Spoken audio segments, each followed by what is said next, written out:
Dad laughed at Christmas dinner, raising his wine glass like he was toasting the family brand. "Still doing that online store thing, Lena?" he said, smiling like it was a harmless joke. Mom didn't smile.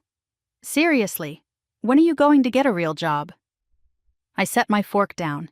James's knee touched mine under the table, steady. Across from me, my sister Harper glowed, confident, beloved by default. Her fiancé, Miles, angled toward her, champagne already in hand. "It's work," I said. "I'm fine." Dad made a dismissive sound. "Real wealth is tangible. Asset management, property, not internet games." Mom's voice softened in the way that meant it wasn't soft. "Harper's building a career, starting a family. You're 31. I swallowed the familiar urge to defend myself with numbers no one had asked for. Dad clapped his hands once. "All right, announcements. Harper and Miles." Harper laced her fingers with Miles's. "We're pregnant," she said. 12 weeks. Mom gasped and teared up instantly. Dad grinned. Glasses clinked. I smiled, and I meant it. "And," Dad added, riding the applause, "we're making Harper full partner at the firm, youngest in company history." Miles lifted his flute. "To Harper." We drank again. James squeezed my fingers under the table. Harper reached for a glossy magazine from the sideboard. "I was reading this earlier," she said, flipping pages. "They've got a feature on entrepreneurs under 40 who—" She stopped.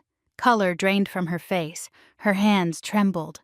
"Oh my God," she whispered, then again louder. The magazine fell, slapped the table, and spun until the cover faced up. My own face looked back at me in sharp studio light. Entrepreneur of the Year. Harper stared at the cover. Miles read the headline twice, then stared at me.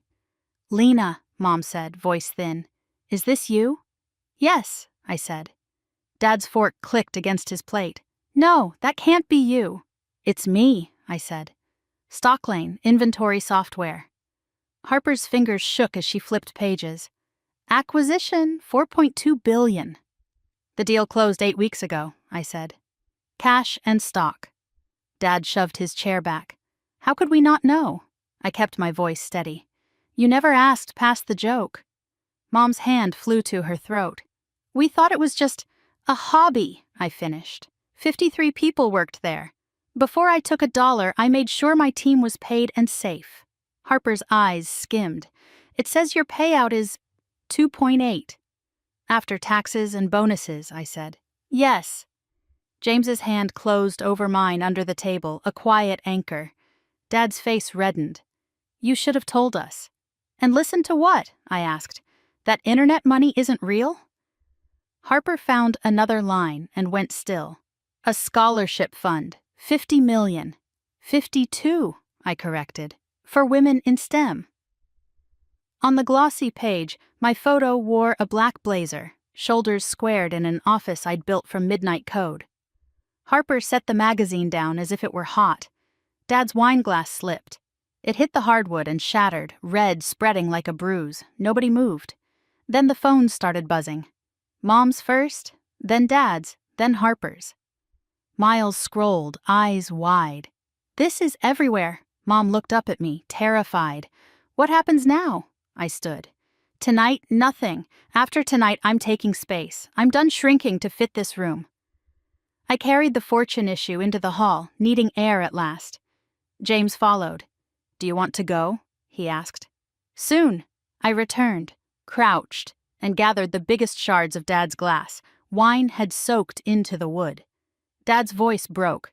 "Lena, I didn't—" "You did," I said. "You laughed because it was easier than looking." Mom's phone buzzed again. She stared at the screen like it could judge her. "That's why I'm taking space," I told them. "To stop shrinking." Harper's eyes shone. "I swear I didn't know." "I believe you," I said. "You never questioned the story." Miles stood awkward. "We should head out." "Go," I said, and meant it. "And congratulations, you'll be a good mom." After they left, Dad sat with the magazine open like a ledger. "Why didn't you tell us?" I looked at my face on the cover, steady, out of place. "Because you trained me not to." The next morning I sent one email. "I love you. I need time. No calls, no surprise visits. If you want me in your life, learn to ask without turning my answer into a joke. 2 weeks later, Mom met me for coffee alone. She looked tired, in a new way. "We're in therapy," she said. "The counselor asked what you'd done and I couldn't answer." "Then ask," I said. Her fingers gripped the cup. "What do you do?"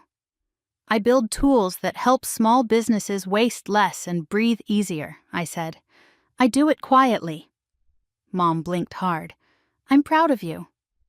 It didn't erase anything, but it was the first sentence that didn't try to make me disappear.